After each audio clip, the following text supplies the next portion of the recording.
कि my dear students class 11th and 12th प्यारे बच्चों, इंग्लिश ग्रामर के अंतर्गत मैंने आपको कल के वीडियो में क्लॉज के बारे में पढ़ाया था और हमने उनके प्रकार भी बताए थे।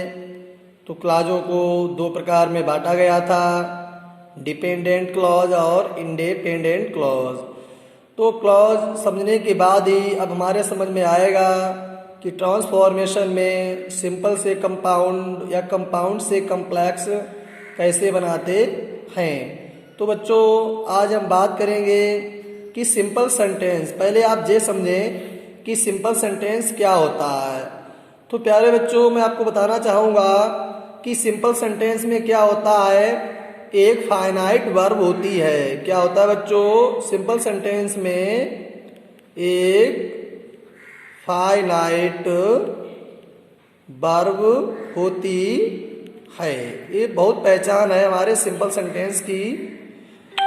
उसके बाद हम देखते हैं कि जिसमें एक कर्ता होता है और एक क्रिया होती है, जिससे हम सिंपल सेंटेंस कहते हैं। तो एक सिंपल सेंटेंस में कई सिंपल सेंटेंस हो सकते हैं। कहने का मतलब ये है कि एक वाक्य में कई वाक्य हो सकते हैं, एक भी, दो या दो से ज़्यादा भी हो सकते हैं, लेकिन उसे फुल स्टॉप के बाद लिखा जाता है। और बच्चों इसके जो सब्जेक्ट होते हैं, जो कर्ता होते हैं, वो भी भिन्न भिन्न हो सकते हैं। तो इसे जब हम कंपाउंड में बदलते हैं, जिसे हम संयुक्त वाक्य कहते हैं, तो हम किसी चीज़ को संयुक्त करने के लिए क्या करते हैं, वाक्य का जो भाव होता है, कुछ ऐसे रूल्स होते हैं, वो हमें जानने चाहिए। तो कंपाउंड बनाने के लिए सिंपल से हमें क्या करना है, कुछ महत्वपूर्ण कंजक्शन यहाँ पर हमने दे रखे हैं। तो उन कंजक्शन के ऊपर बात करेंगे। उन कंजक्शन में आपको ये मालूम हो जाएगा कि किस जगह पर कौन सा कंजक्शन यूज किया जाएगा, जिससे आपको मालूम रहेगा कि सिंपल से कंपाउंड बनाने के लिए हम दो वाक्यों को एक वाक्य में कैसे बना देते हैं, या फिर दो वाक्यों को जोड़ करके एक वाक्य कैसे बना लेते हैं। तो प्यारे बच्चों यहाँ पर हमने दे रखा है कि जो संयोजक आपका, जिसे हम कंजक्शन कहते हैं, कम्युलेटिव जो पहला होता है, तो इसमें कितने प्रकार हैं, 4 प्रकार बताए गए। लेकिन आज मैं आपको 2 के बारे में बताऊंगा और 2 जो है इसके अगले वीडियो में आपको प्रदान कर दिए जाएंगे। तो आप इनको बहुत जो है बारीकी से और गहराई से समझेंगे कि किस तरीके से हम सिंपल से कंपाउंड बना देते हैं। तो बस आपको बहुत थोड़ा पढ़ना है, खाली समझना है यहाँ पर कि किस तरीके से क्या चीज़ें हमें देखने को मिलती हैं, वाक्य को कैसे समझेंगे, फिर किस तरीके से दो वाक्य को एक में जोड़ देंगे। तो यहाँ पर देख लेते हैं। सबसे पहले मैंने लिखा है कम्युलेटिव कंजक्शन। तो कम्युलेटिव क्या होता है, संयोजक होता है। कम्युलेटिव का मतलब होता है जोड़ने वाला। तो इसमें क्या होता है, किस तरीके से जोड़ देते हैं, बड़ा सिंपल डेफिनेशन यहाँ पर मैंने दे रखा है। इसे आप समझेंगे तो तुरंत ही समझ लेंगे कि वाक्य को हम किस प्रकार से सिंपल से कंपाउंड बना लेंगे। तो बच्चों यहाँ पर हम देख लेते हैं क्या दिया है कि जब एक कथन को दूसरे कथन से साधारण रूप में जोड़ा जाता है, बिल्कुल इजली। इन्हें जोड़ने के जो कंजक्शन होते हैं, मतलब एक कथन को दूसरे कथन से, परिभाषा क्या कह रही है हमारी कि एक कथन को हम दूसरे कथन से जोड़ देते हैं, तो वहाँ पर कुछ ऐसे कंजक्शंस होते हैं जो मैंने यहाँ पर दे रखे हैं। इनके द्वारा ही सिंपल से कंपाउंड बनाया जाता है। तो हम देख लेते बच्चों, यहाँ पर हमने एंड दे दिया है, both, and, as well as, not only, but also. क्या लिखा है, नॉट ओनली बट आल्सो। तो बस यही आपके कंजक्शंस हैं। तो आप इनको ही समझ लेंगे, हम इनके कुछ यूज भी करा देंगे एग्जाम्पल के माध्यम से, ताकि आपको कोई कठिनाई समझने में ना हो। तो हम देखते हैं यहाँ पर एस से सिंपल होता है बच्चों, और सी से यहाँ पर कंपाउंड है। तो एस में देखते हैं मैंने क्या लिख रखा है कि आई रीच्ड द स्टेशन। क्या लिखा है, आई रीच्ड द स्टेशन, मैं स्टेशन गया। कहाँ गया, स्टेशन। वैसे रीच में पहुँचना होता है कि मैं स्टेशन पहुँचा। आई वॉट ए टिकट, मैंने क्या किया, टिकट खरीदा। आई वॉट ए टिकट, मैंने टिकट खरीदा। तो हमें यहाँ पर ये चीज समझने वाली है कि मैं बता चुका हूं कि सिंपल सेंटेंस में क्या होता है, एक फाइनाइट वर्ब होती है। देख लो, रीच्ड फाइनाइट वर्ब ये हो गई, इधर हमारी बॉट हो गई। बट है क्या कि यहाँ पर दो सेंटेंस दिए हुए हैं। बच्चों कितने सेंटेंस दिए हैं? यहाँ पर दो सेंटेंस दिए हैं। जैसे यहाँ पर आई रीच्ड लिखा है, फिर आई वॉट लिखा है, तो आप समझ ही गए होंगे कि यहाँ पर कितने सेंटेंस हो गए, दो हो गए। अब हमें कंपाउंड करना है, तो कंपाउंड करने के लिए क्या करना है, जो भी मैंने आपको कंजक्शंस बताए थे उन्हीं कंजक्शन में थे यहाँ पर जोड़ना। लेकिन जोड़ना कैसे है, वो वाक्य के भाव के ऊपर जोड़ना है, ऐसे नहीं जोड़ देना है। बस यही समझने की बात यहाँ पर है। वो सिंपल तरीका है समझाने का यहाँ पर कि आपको दो सेंटेंसों को एक में जोड़ देना है। तो बच्चों सबसे पहले हमें क्या करना पड़ता है कि जो सब्जेक्ट होता है हम उसे देखते हैं कि जैसे यहाँ पर भी आई है और यहाँ पर भी आई है, तो क्या होगा भाई, कॉमन हो ही जाएगा। सिंपल सेंटेंस से कंपाउंड में भी बच्चों मैथ की तरह कॉमन चल जाता है। तो देखते हैं यहाँ पर भी कॉमन चल गया कि आई यहाँ पर भी है और आई यहाँ पर भी है। तो हम क्या करते हैं, आई को उठा लेते हैं। तो आई रीच्ड द स्टेशन, कि मैं स्टेशन पहुंचा, मैं स्टेशन पहुंचा। अब वाक्य को किसके द्वारा जोड़ दिया गया है प्यारे बच्चों, एंड के द्वारा। एंड वॉट ए टिकट, क्या किया मैंने, एंड वॉट ए टिकट, मैं स्टेशन पहुंचा और मैंने टिकट खरीदा। अब आप समझ गए होंगे कि एक कथन को हमने क्या किया, दूसरे कथन से यहाँ पर जोड़ दिया। अब आप समझ गए होंगे ठीक थे कि I read the station and what A ticket. तो यहाँ पर जो हमारा कंजक्शन आया वो एंड आया, तो ये हमारा क्या बन गया, कंपाउंड का सेंटेंस बन गया। अब हम आपको एक एग्जांपल और दे रहे हैं। सिंपल में देखेंगे पहले कि the boy was punished, the boy was find. अब यहाँ पर भी देखो क्या है कि हमारा सिंपल का सेंटेंस है। हमने कैसे पहचाना कि यहाँ पर फाइनाइट वर्ब हमारी लगी हुई है? पहचान ली कि नहीं पहचान ली? तो भाई है ही। फिर मैं तुम्हें बता भी चुका हूँ, क्या बता चुका हूँ कि इसमें कर्ता होता है, क्रिया होती है, कर्ता होता है, क्रिया होती है, बाद में पनिश्ड लगा हुआ है, कर्म भी लगा हुआ है। तो यहाँ पर 100 की बात एक है कि यहाँ पर हमें क्या पहचानना है, कॉमन वाला पहचानना है। जैसे यहाँ पर भी बच्चों द बॉय आया है और यहाँ पर भी द बॉय आया है, तो हमें क्या करना है, यहाँ पर द बॉय को पहले उठा लेना है, यहाँ भी कॉमन ले लेना है, क्या ले लेना है, कॉमन ले लेना है कि द बॉय वाज पनिश्ड, लड़के को सजा दी गई थी। क्या दी गई, सजा दी गई। द बॉय वाज फाइंड, और उस पर जुर्माना भी लगाया गया। तो कहने का मतलब उसको सजा ही नहीं दी गई। जहां पर भैया क्या हो रहा है, एक नहीं दो काम हो रहे हैं आपस में, एक कथन दूसरे कथन को छू रहा है, टच कर रहा है। सीधा यहाँ पर मतलब है कि एक कथन जो है दूसरे कथन की पुष्टि कर रहा है। तो यहाँ पर सजा भी दी गई है बच्चे को और जुर्माना भी लगाया गया है। तो इसको किस तरीके से ले जाएंगे यहाँ पर देख लेते हैं। तो हमारा जब कंपाउंड बनेगा जाकर के तो कैसे बनाएंगे, तो अभी मैंने ऊपर आपके लिए लिखा है कि नॉट ओनली बट आल्सो।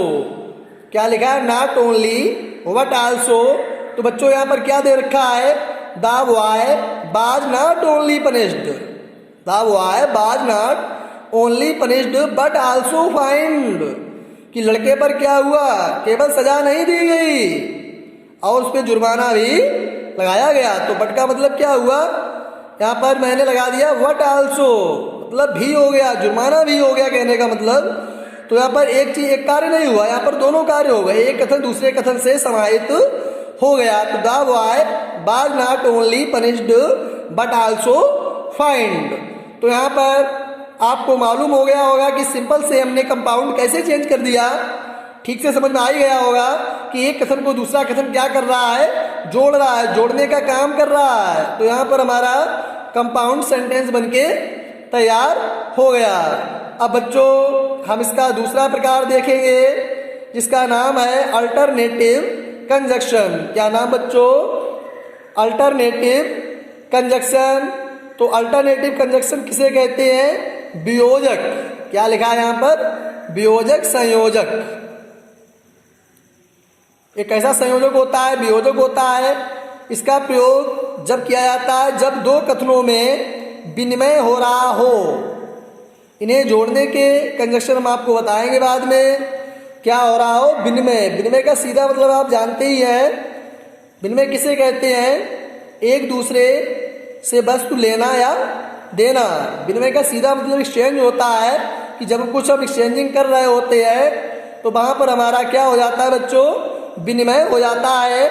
तो हम यहाँ पर देख लेते हैं कि ऐसे स्टेटमेंटों को जोड़ने के लिए सिंपल सेंटेंस से हम कंपाउंड कैसे ले जाते हैं। तो यहाँ पर देख लेते हैं, यहाँ पर क्या दिया है कि आइदर और नाइदर नॉर। तो जब हम सिंपल से ऐसे सेंटेंसों को कंपाउंड बनाएंगे तो आइदर के साथ और नाइदर के साथ नॉर का यूज किया जाएगा। एल्स और अदरवाइज, एल्स और अदरवाइज ये हमारे क्या है, कंजक्शंस है। इसके अल्टरनेटिव कंजक्शंस है। कौन से कंजक्शंस है बेटा, अल्टरनेटिव। अब आप समझ गए होंगे।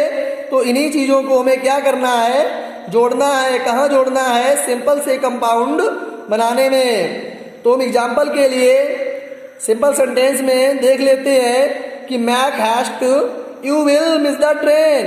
कि मैक हैस्ट जल्दी करिए, जल्दी करो, मतलब मैक हैस्ट जल्दी करिए, you will miss the train, तुम्हारे लिए गाड़ी कैसी हो जाएगी, मिस हो जाएगी, छूट जाएगी। मिस का मतलब बेटा चूकना होता है, लेकिन यहाँ पर छूटना है। You will miss the train, तुम गाड़ी छोड़ दोगे। कहने का मतलब सीधा है कि तुम अगर देर करोगे, मैक हैस्ट जल्दी करिए, अगर तुम्हें देर हो जाएगी तो गाड़ी छूट जाएगी। तो यहाँ पर क्या हुआ है, यहाँ पर सीधा क्या हुआ है, एक्सचेंज हुआ है। यहाँ पर क्या देखने को मिला हमें, एक्सचेंज, इसे विनिमय कहते हैं। अब इसे हम देखते हैं, जब इसे सी का मतलब बेटा क्या होता है, कंपाउंड होता है। तो make haste or you will miss the train, make जल्दी करिए, or you will miss the train, अथवा तुम गाड़ी छोड़ दोगे।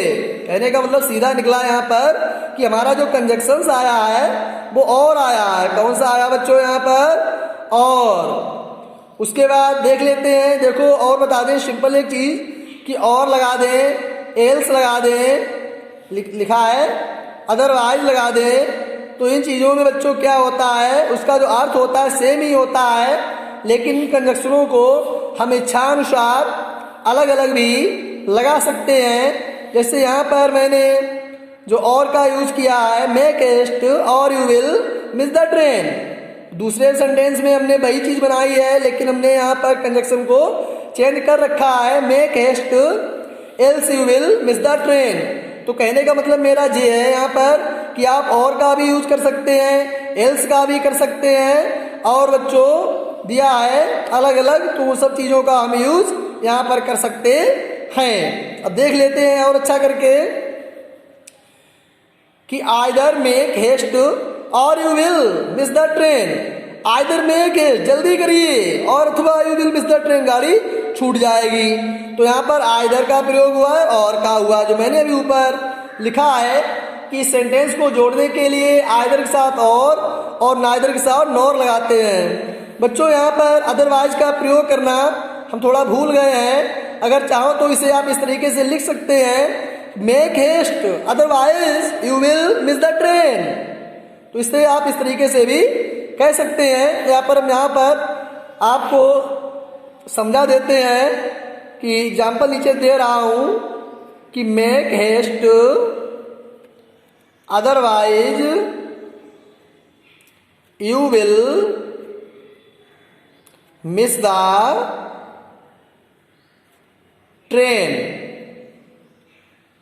ठीक है, अब आपके समझ में आ गया होगा जो मैंने नीचे यहां पर दिखाया है कि make heist otherwise you will miss the train. अब बच्चों हम नाइदर का यूज देख लेते हैं कि नाइदर का यूज कैसे होता है और नाइदर के साथ क्या लगाते हैं। जो भी मैंने आपको बताया था, नाइदर के साथ हमेशा नॉर लगाते हैं। क्या लगाते हैं, नॉर, कि do not do that, do this, do not do that. यहाँ पर क्या है, सबसे पहले और बता दें इंपॉर्टेंट चीज कि जब हमारा सेंटेंस निगेटिव होगा, प्यारे बच्चों कैसा होगा सेंटेंस हमारा, निगेटिव होगा, तो वहां पर ही नाइदर का यूज होगा।